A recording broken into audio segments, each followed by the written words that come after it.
Al auditorio. ¿Cómo estás? Bien, me parece que junto con muchos mexicanos ilusionados, ¿sí?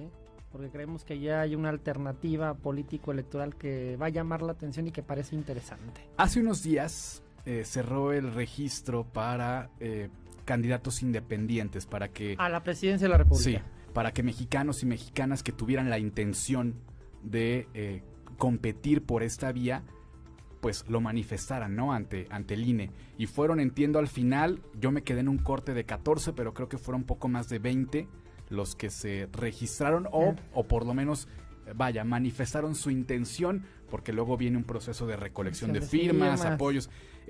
Pero entre esos, como se había anticipado, está el actor, productor, cantante Eduardo Verástegui. Y próximo presidente de México, Eduardo De Verástegui.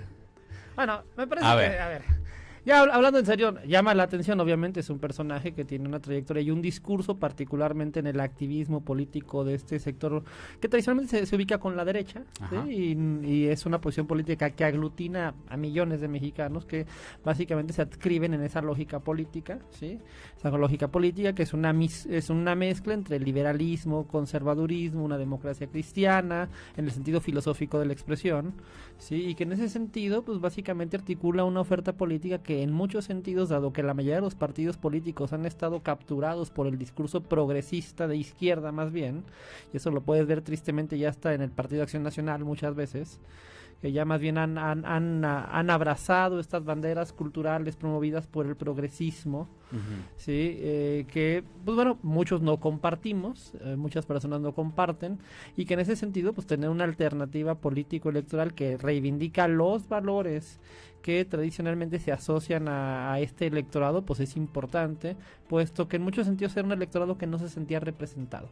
Y que en este momento pues estaría viendo en Eduardo Verástegui una referencia, un actor político que está dispuesto a reivindicar estos principios. ¿Cómo le va a hacer? Entiendo que, a ver, si la memoria no me falla, Jaime Rodríguez el Bronco ha sido el único candidato independiente. ¿También Margarita Zavala?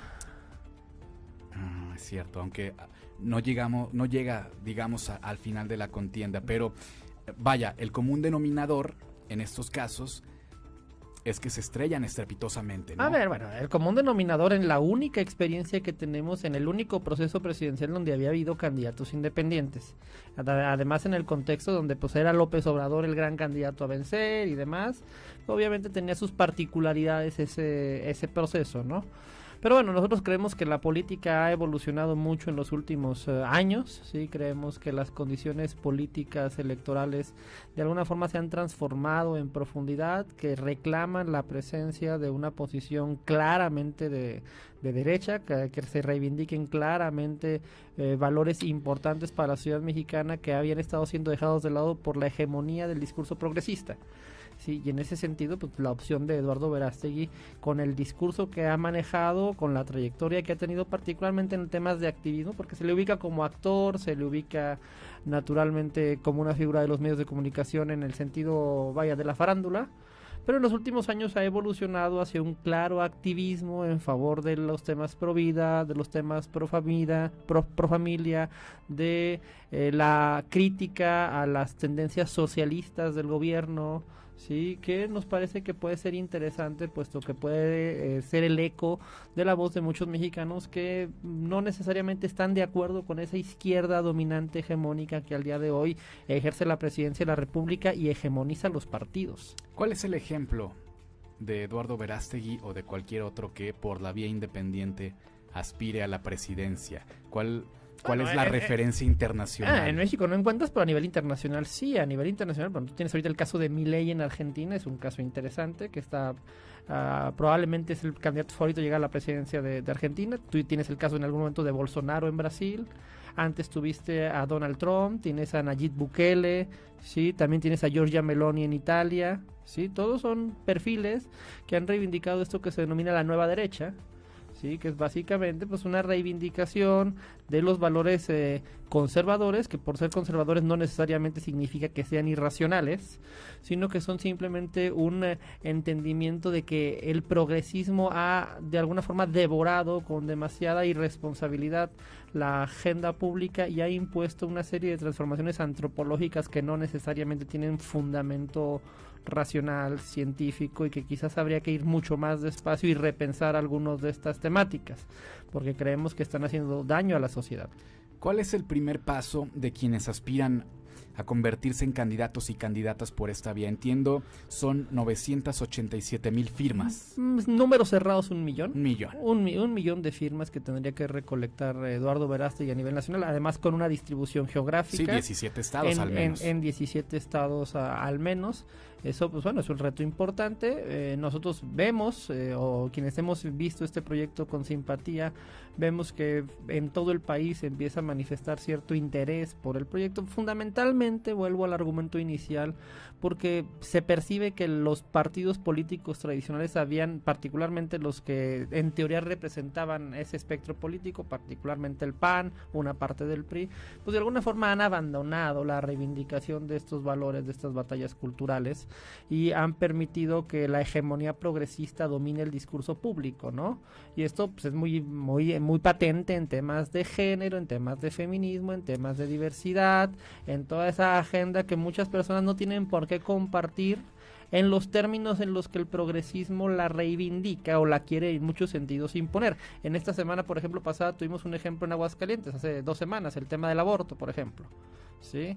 Que la Corte impone un criterio a partir de cierta ideología progresista que muchos no compartimos, pero que tuve rápidamente la mayoría de los políticos plegarse a la imposición de la Corte. Naturalmente la sentencia de la Corte se debe de respetar, pero eso no deja de llamar la atención, pero no por eso deja de llamar la atención que no se haga una crítica de lo que esto significa, ¿sí? Y de cómo la inmensa mayoría de las personas en Aguascalientes no apoya ese tipo de posiciones ideológicas, ¿sí? Y ver que no hay una oferta política que reivindique por ejemplo, es el valor de la vida, o el valor de la igualdad ante la ley en la relación entre hombres o mujeres, o el valor de la meritocracia como la razón por la cual las personas deben de llegar a puestos públicos y no por cuotas.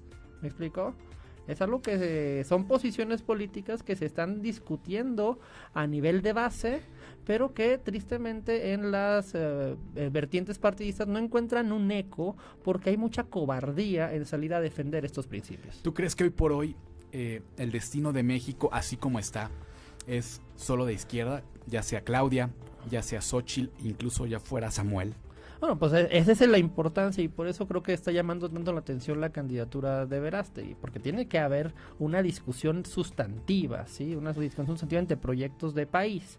Y esta izquierda progresista que acabas tú de referenciar en Xóchitl, en Claudia, en Samuel o en Marcelo si fuera por MC, pues no deja de ser para muchos desde la perspectiva de la derecha más de lo mismo, ¿sí? O no deja de ser simplemente una falta de opciones. Pero también y en ese sentido, pues naturalmente la política tiene derecho a representar en la vía electoral las posiciones divergentes de la sociedad. Lo que pasa es que los partidos políticos han fracasado en poder ser un reflejo de la pluralidad ideológica de la sociedad, muchas veces por una cobardía latente en los en teoría representantes de la derecha, por miedo a enfrentarse al discurso beligerante y hegemónico de la izquierda. Por mucho fracaso, tampoco se puede despreciar lo que significa un aparato político y la capacidad de movilización que se tendrá llegado el momento. Es decir, si llegaran a ser 3 o 4 opciones, eso beneficia a alguien y beneficia a quien tiene el mejor aparato político. Bueno, ese es el paradigma que quieren instalar o que instalan regularmente la narrativa de los partidos políticos que se sienten de alguna forma amenazados por la emergencia de una propuesta política genuinamente de derecha, ¿no? Esta idea de que es que el voto útil para vencer a Morena, pero es que desde la perspectiva de la derecha es que ustedes son lo mismo que es Morena, ¿sí? Y Claudia y Xóchitl no reflejan diferencias sustantivas, ¿sí?, en este tipo de temáticas. De hecho, la propia Xóchitl reconoce que viene de la izquierda, ¿sí? Y reconoce que abandera estas temáticas de género, estas temáticas de la llamada inclusión o diversidad, con todo lo que ello implican, ¿sí? Y también reconoce que tiene una extraordinaria relación con Claudia Sheinbaum y que también reivindica algunas de las políticas asistencialistas del gobierno de la República de la Cuarta Transformación. Dime dónde está la diferencia sustantiva. No, pero a lo que bueno, voy entonces, si no hay una diferencia sustantiva, nos están pidiendo que votemos entre lo mismo. Sí, la diferencia sustantiva está en el aparato que respalda a uno y otro nombre. O sea, bueno, no es lo mismo Morena y la Cuarta Transformación que Verástegui, nada. A ver, el Verástegui y los ciudadanos de México yo creo que podrían ser algo relevante e importante. El tema está que en la democracia se gana con los votos de los electores y de los ciudadanos. Y esa visión paternalista y esa visión clientelista de la política a través de los aparatos de los partidos políticos es algo que se tiene que desafiar. Sí, porque tenemos también que confiar en que los electores son adultos racionales, claro, no, a ver, que toman decisiones por y no supuesto. Simplemente de alguna forma descartar la posibilidad de que los electores tomen decisiones, vayan, voten y gane quien la mayoría quiera. Claro, por supuesto, estoy completamente de acuerdo con eso, Alan. El tema es que hasta qué punto se tiene que desafiar.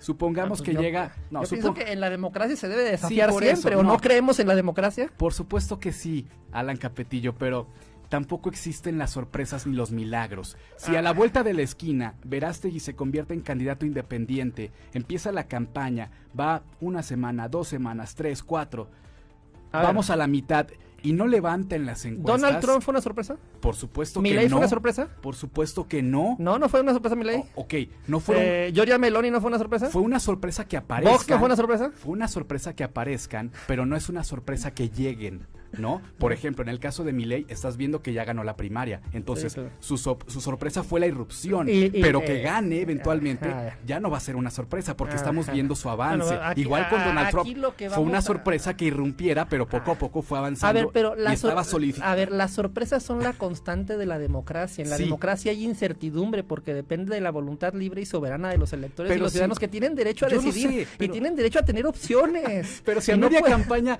Verástegui no figuró, es porque bueno, pues, dices, a ver, habrá que ver con qué parámetro determinas eso. Con encuestas es lo único que tenemos. Bueno, el problema de eso es que muchas veces las encuestas son instrumentos de manipulación ideológica por parte de los partidos políticos que pagan esos instrumentos. Casi todas, pero no todas. Bueno, el casi todas ya dice mucho. Bueno, pero no todas. Si los electores vamos a estar secuestrados, ¿sí? Por la lógica de manipulación que logren los partidos políticos a través de esos instrumentos, pues probablemente tenemos una democracia muy jodida. ¿Y si no es eso qué?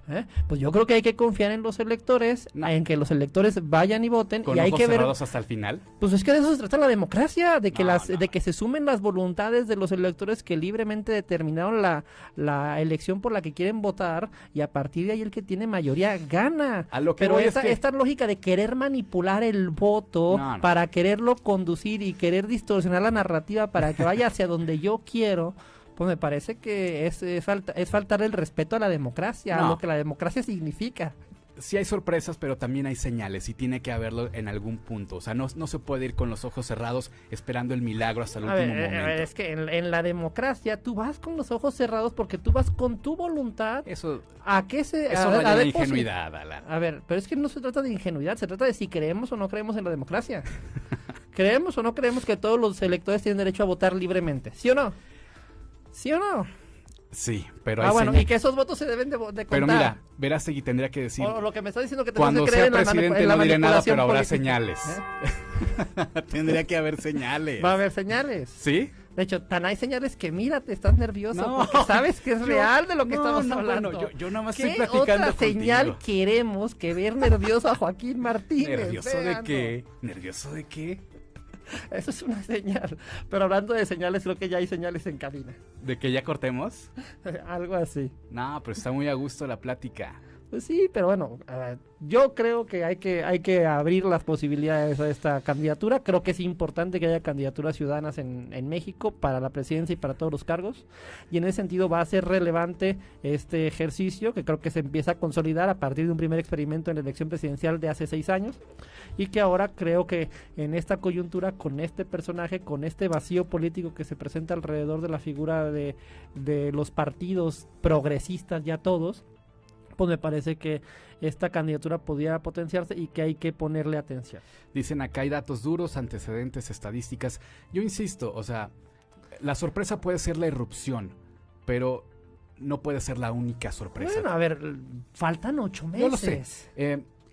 ¿Van a promover a Verástegui en los templos católicos y cristianos? Pues yo no creo que haya razón de promover los templos católicos. Sí creo que hay muchos católicos y muchos cristianos que seguramente van a empatar ideológicamente con la posición de Verástegui. Y también habrá gente agnóstica y atea, porque es un tema político. Es un tema de que si creemos en estos valores políticos, ¿sí?, en esta configuración de las leyes que nos está proponiendo el progresismo, o si por el contrario no estamos de acuerdo con ellas porque nos parece que no tiene una lógica científica, antropológica, sustantiva. Sí, es una discusión política siempre. Me queda claro que hay muchas personas que lo asocian a temas religiosos, pero realmente eso es no entender la discusión de fondo. Sí, la discusión de fondo es cuáles son los principios de interpretación antropológica de la naturaleza humana, del conjunto de reglas con las cuales articulamos nuestra sociedad y su viabilidad en el largo plazo. Y esto obviamente es una discusión que se tiene que dar de fondo, porque muchos vemos, por ejemplo, que en la posición progresista, hedonista, relativista, vinculada al atomismo del individuo, pues no hay futuro, porque eso te lleva a grandes crisis sociodemográficas muy profundas, porque realmente no hay vínculos estables, el concepto de familia se desestructura, no hay solidaridad intergeneracional, ¿sí? Y eso desestructura el conjunto de la sociedad y te lleva a crisis como las que ves en Europa, crisis demográficas, con sociedades muy viejas, que no son sustentables económicamente, y ya no hablemos en temas como el aborto, pues en el asesinato de inocentes en el vientre de sus madres. O sea, me parece que hay que evaluar todo lo que es este proyecto antropológico que ha instalado el progresismo, y muchos no estamos de acuerdo con él. Sí, porque nos parece que básicamente es condenar a nuestra sociedad, y yo te diría que hasta nuestra civilización, al colapso. Dice, buenos días, secuestrados ya estamos. Sin palabras. Y hay que liberarnos. Buenos días, en mi opinión Verástegui no tiene nada que ofrecer al progreso de México, al contrario sería un retroceso para los derechos de la comunidad LGBT y también para mujeres. A ver, yo creo que los derechos de todo ser humano tendrían que estar garantizados, ya empezar a discutirlo en términos de derechos de grupo, ya tenemos un problema. Sí, porque ya no estamos hablando de derechos de los seres humanos, sino derechos de grupos en particular, y entonces lo que estás haciendo es estratificando, creando diferentes estratos donde dependiendo de determinada característica se tienen más o menos derechos. Sí, ese es el discurso identitario del género, del feminismo, del lobby LGTB, de toda esa ideología que ha instalado una narrativa donde tenemos todos que pensar como ellos quieren, porque si no somos misóginos, homofóbicos, machistas, transfóbicos y demás. Y bueno, me parece que no tenemos por qué necesariamente compartir esa agenda. Nada más, finalmente, esto de la recolección de firmas para él y cualquier otro aspirante independiente ya inició. Cuando acaba, ¿cómo es? ¿Es en línea? Es en línea, es digital a través de la app del INE, ya inició, algunos ya firmamos obviamente. Entiendo que en los próximos días estarán desplegando brigadas también para recolectar firmas en activaciones en la calle, pero cualquier ciudadano que quiera en este momento meterse a la App Store de su celular y descargar la descargar la aplicación del INE, muy rápidamente puede. ¿Qué te pide, tu credencial? Tú pide tu credencial, das de alta una cuenta de correo de Gmail en tu correo, te pide tu credencial y en 10 minutos o en menos, en 5 minutos ya llevaste tu firma por Verástegui, si es que tú compartes esta agenda de valores. Bueno, veremos cuánto dura esta sorpresa. Esperemos que 6 años. Veremos, ya Mi lo estimado platicamos. Joaquín Martínez, qué siempre gusto, un gusto. Qué gusto, Alan Capetillo. Las 8:46.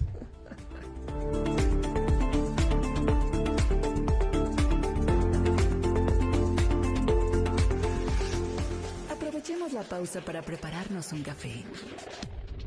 En un momento, más información en Conexión 92.7, la estación que te acompaña. Van Gogh The Immersive Experience Aguascalientes. 5 salas. Galardonada como la mejor experiencia inmersiva por